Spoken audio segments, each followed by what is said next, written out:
அஸ்ஸலாமு அலைக்கும் வரஹ்மத்துல்லாஹி வபரகாத்துஹு. இந்த உலகத்தில் மனுஷன் படைக்கப்பட்டதோட நோக்கம் என்ன?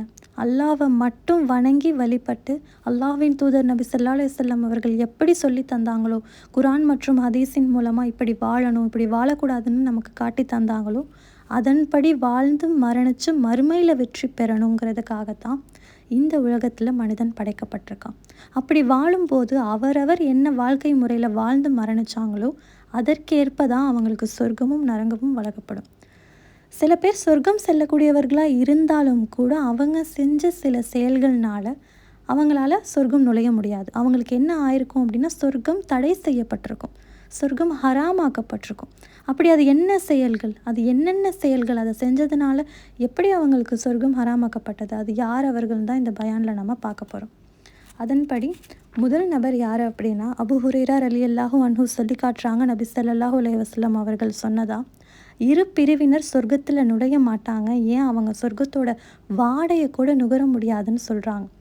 அதில் முதல் பிரிவினர் யார் அப்படின்னா, பசுமாட்டோட வால் மாதிரி நீண்ட சாட்டையை வச்சு மக்களை அடித்து துன்புறுத்தி அதை பார்த்து சந்தோஷப்படுறவங்க.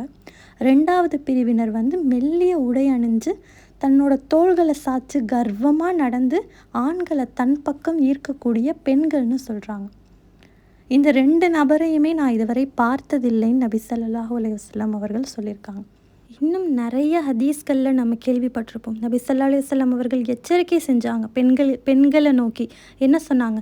நான் நரகத்தை பார்த்தேன், நரகத்தில் அதிகமானவர்களாக நான் பெண்களை பார்த்தேன்னு சொல்லுவாங்க. அல்லாஹ் நம்ம எல்லாரையுமே பாதுகாக்கணும்.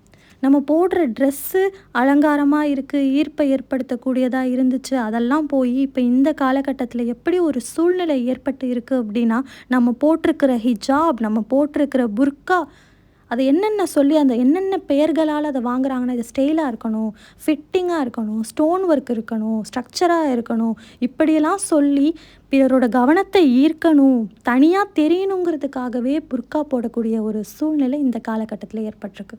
அல்லாஹ் நம்ம எல்லாரையும் இன்ஷா அல்லாஹ் பாதுகாக்கணும். நரகத்தில் அதிகமானவர்களாக பெண்களை பார்த்தேன்னு சொல்லியிருக்காங்க. ஏன் இப்போ சொன்ன இந்த ஹதீஸில் கூட என்ன சொல்லியிருக்காங்க? மெல்லிய உடை அணிந்து ஆண்களை தன் பக்கம் ஈர்க்கக்கூடிய பெண்கள், இவங்க எதை தடை செய்யப்பட்டவர்களாக இருக்காங்க? சொர்க்கம் இவங்களுக்கு தடை செய்யப்பட்டிருக்குன்னு சொல்லப்பட்டிருக்கு. அல்லாஹ் நம்மளும் பாதுகாக்கணும். அடுத்த பிரிவினர் யார் அப்படின்னா, இந்த ஹதீஸ் அபு ஹுரைரா ரலியல்லாஹு அன்ஹு அறிவிக்கிறாங்க. நபி ஸல்லல்லாஹு அலைஹி வஸல்லம் அவர்கள் சொன்னதா, நீங்கள் இறை நம்பிக்கை கொள்ளாதவரை சொர்க்கத்தில் உங்களால் நுழைய முடியாது. அதே மாதிரி நீங்கள் ஒருவரை ஒருவர் நேசிக்காதவரை இறை நம்பிக்கையாளராக முடியாதுன்னு சொல்கிறாங்க. அதுக்கப்புறம் இன்னும் சொல்கிறாங்க என்ன அப்படின்னா, உங்களுக்கு நான் ஒரு விஷயம் சொல்லட்டுமா, இதை நீங்கள் செஞ்சீங்க அப்படின்னாலே ஒருவருக்கு ஒருவர் மேலே நேசம் அதிகரிக்கும். அது என்ன தெரியுமான்னு கேட்டு எதை சொல்கிறாங்கன்னா, சலாத்தை பரப்புங்கள்னு சொல்கிறாங்க. இப்போ நம்ம அப்படியா செஞ்சிட்ருக்கோம்? நமக்கு தெரிஞ்சவங்களை பார்க்கும்போது மட்டும்தான் நம்ம சலாம் சொல்கிறோம். நமக்கு தெரியாதவங்க ஏதோ ஒரு சூழ்நிலை பள்ளிவாசலை விட்டு கிளம்பி வெளியில் வரும், பள்ளிவாசலில் தொழுகையை முடிச்சுட்டு வரும், நமக்கு எத்தனையோ பேர் நம்ம கண்ணில் படுவாங்க. ஆனால் அதில் தேடி தேடி நமக்கு யாரை தெரியுமோ அவங்களுக்கு மட்டும்தான் சலாம் சொல்கிற ஒரு சூழ்நிலை இப்போ உருவாயிருக்கு இல்லையா? ஆனால் ரசூலில் என்ன சொல்கிறாங்க? தெரிஞ்சவங்க தெரியாதவங்க யாராக இருக்கட்டும், அவங்கக்கிட்ட நீங்கள் சலாத்தை சொல்லுங்கள். உங்களுக்குள்ள ஒரு நேசம் ஏற்படும், ஒரு பிணைப்பு ஏற்படும், அதன் மூலம் உங்களுக்கு இறை நம்பிக்கை அதிகரிக்கும், ஏன் அதை கொண்டு உங்களுக்கு சொர்க்கம் கிடைக்கும்னு சொல்கிறாங்க. சலாம்ங்கிறது வெறும் ஒரு வார்த்தை மட்டும் கிடையாது. சலாத்தோட அர்த்தம் என்ன? உங்கள் மீது அல்லாஹ்வின் சாந்தியும் சமாதானமும் உண்டாவதாக. அஸ்ஸலாமு அலைக்கும் அப்படின்னு நம்ம சொல்லும்போது நமக்கு ஒரு 10 நன்மை கிடைக்குது. அஸ்ஸலாமு அலைக்கும் வரஹ்மத்துல்லான்னு சொல்லும்போது 20 நன்மைகள் கிடைக்குது. இதுவே முழுமையாக சொல்லும்போது 30 நன்மை கிடைக்குது. ஒரு சலாம் அது சொல்லும்போது நமக்கு 30 நன்மையை அல்லாஹ் கொடுக்குறான் அப்படின்னா, போட்டி போட்டுட்டு நம்ம சலாம் சொல்ல வேண்டாமா? இன்ஷா அல்லாஹ் நம்ம அதிகமாக சலாம் சொல்லுவோம், அதிக அன்பை ஏற்படுத்துவோம், பிணைப்பை ஏற்படுத்துவோம், இறை நம்பிக்கையை அதிகரித்து சொர்க்கம் செல்லக்கூடியவர்களாக நம்ம தயார் செஞ்சுப்போம் இன்ஷா அல்லாஹ். அடுத்த பிரிவினர் யாருன்னு பார்ப்போம். இந்த ஹதீஸை அறிவிப்பவங்க யார் அப்படின்னா, ஹசன் பஸ்ரி அப்படிங்கிற ஒரு சஹாபி. ஜுந்தூப் ரலியல்லாஹு அன்ஹு சொன்னதாக இந்த ஹதீஸை சொல்கிறாங்க. இந்த ஹதீஸ் எப்போ சொல்லப்பட்டிருக்கு அப்படின்னா, பஸ்ராங்கிற ஒரு பள்ளிவாசலில் இருக்கும்போது இந்த ஹதீஸை சொல்லி காட்டுறாங்க. ஒரு மனுஷனுக்கு ஒரு உடம்புல ஒரு பெரிய காயம் ஏற்பட்டுச்சான். அந்த காயத்தோட வலி தாங்க முடியாமல் அவர் என்ன முடிவெடுக்கிறாரு? தற்கொலை செஞ்சுக்கிறாரு. அப்போ அல்லாஹ் என்ன சொல்கிறான் அப்படின்னா, என்னோட இந்த அடியான் மரணத்தில் அவசரப்பட்டு என்னை முந்திவிட்டான், நான் அவனுக்கு சொர்க்கத்தை ஹராமாக்கி விட்டேன்னு சொல்கிறான். என்ன சொல்கிறான்ல, சொர்க்கத்தை ஹராமாக்கி விட்டேன்னு சொல்கிறான். நம்ம எல்லாருக்கும் ஆல்ரெடி தெரிஞ்ச ஒரு விஷயந்தான். யார் தற்கொலை செஞ்சு இறந்து போகிறாங்களோ அவங்களால நிச்சயம் எங்கே நுழைய முடியாது, சொர்க்கத்துக்குள்ளே நுழைய முடியாது. அவங்க நிரந்தரமாக அவங்களோட தங்குமிடம் எதுவாக மாறும் அப்படின்னா நரகம் அவங்களுடைய தங்குமிடமாக மாறும். இப்போ இந்த காலத்தில் எடுத்துக்கிட்டோம் அப்படின்னா எவ்வளவோ சின்ன சின்ன பிரச்சனைக்கெல்லாம் தற்கொலை பண்ணிக்கிறாங்கன்னு சொல்கிறாங்க. நம்ம நபிமார்களோட வாழ்க்கை வரலாறுகளை எடுத்து படித்தோம் அப்படின்னா தற்கொலைங்கிற விஷயத்தை பற்றி நினைக்க கூட மாட்டோம். ஐயூப் அலைஹிஸ்ஸலாம் எடுத்துக்கிட்டோன்னா அவங்களுக்கு கடுமையான நோய் வந்துச்சு. அந்த நோய் ஏற்பட்டு பல ஆண்டுகள் அதனால் கஷ்டப்பட்டாங்க. ஆனால் அப்போவும் அவங்க அல்லாஹ் மீது இருந்த நம்பிக்கையை விடவே இல்லை. யக்கூப் நபியை எடுத்துக்கிட்டோன்னா அவங்க யூசுஃப் நபியை இழந்தாங்க. யூசுஃப் நபியோட இழப்பு அவங்களால ஒத்துக்க முடியாமல் அழுது அழுது அவங்க கண் பார்வை போணுச்சு. இன்னும் சொல்லணும் அப்படின்னா மீன் வயிற்றில் மாட்டின யூனுஸ் அலைஹிஸ்ஸலாமா இருக்கட்டும், நெருப்பில் தள்ளப்பட்ட இப்ராஹிம் அலைஹிஸ்ஸலாமா இருக்கட்டும், ஏன் நம்ம தூதர் நபி ஸல்லல்லாஹு அலைஹி வஸல்லம் அவர்கள் அவங்களே கல்லால் அடித்தாங்க, பொய்யர்னு சொன்னாங்க. இன்னும் எத்தனையோ பிரச்சனை, எத்தனையோ சிரமங்களுக்கு உள்ளாக்கப்பட்ட போதும் அவங்களுடைய வாயிலிருந்து வந்த வார்த்தைகள் என்ன?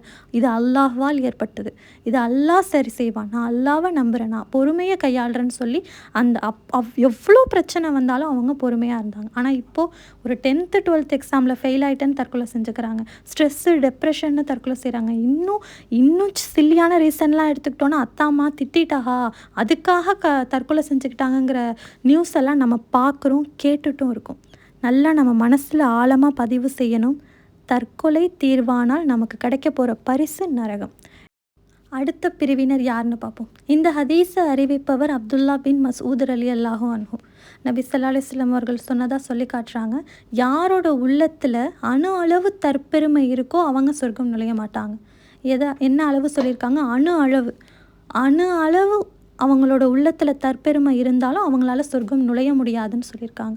அப்போ அங்கே இருந்த ஒரு நபர் எழுந்து ரசூல் ஸல்லல்லாஹு அலைஹி வஸல்லம் கிட்ட சந்தேகம் கேட்குறாரு. அவர் என்ன சந்தேகம் கேட்குறாருன்னா, நான் வந்துட்டு இப்போ என்னோடய ஆடை அழகாக இருக்கணும்னு நினைக்கிறேன், என்னோடய காலணி செருப்பு அழகாக இருக்கணும்னு நினைக்கிறேன், இதெல்லாம் தற்பெருமையில் சேருமா அப்படின்னு கேட்கும்போது ஸல்லல்லாஹு அலைஹி வஸல்லம் அவர்கள் சொல்கிறாங்க, அல்லாஹ் அழகானவன், அவன் அழகானவற்றை விரும்புகிறான், இது எதுவுமே தற்பெருமை கிடையாது. தற்பெருமைனா என்ன தெரியுமா? உண்மையை மறுப்பதும் மக்களை கேவலமாக பார்ப்பதும் தான் சொல்கிறாங்க. இந்த வீடியோவில் இப்போ நான் சொல்லியிருந்த இந்த 4 நபர்கள் யார் அப்படின்னா சொர்க்கம் தடை செய்யப்பட்ட நபர்கள். அதாவது இவங்களுக்கு எல்லாருக்குமே சொர்க்கம் ஹராமாக்கப்பட்டிருக்கு. இவங்களோட தங்குமிடமாக எது இருக்கும் அப்படின்னா நரகம் தான் இருக்கும். இன்ஷா அல்லாஹ் நன்மையான காரியங்கள் மட்டும் செய்து சொர்க்கத்தில் நம் அனைவரையும் அல்லாஹ் ஒன்று சேர்ப்பானாக என்று கூறியவளாக எனது உரையை நிறைவு செய்கிறேன். அஸ்ஸலாமு அலைக்கும் வரஹ்மத்துல்லாஹி வபரகாத்துஹு.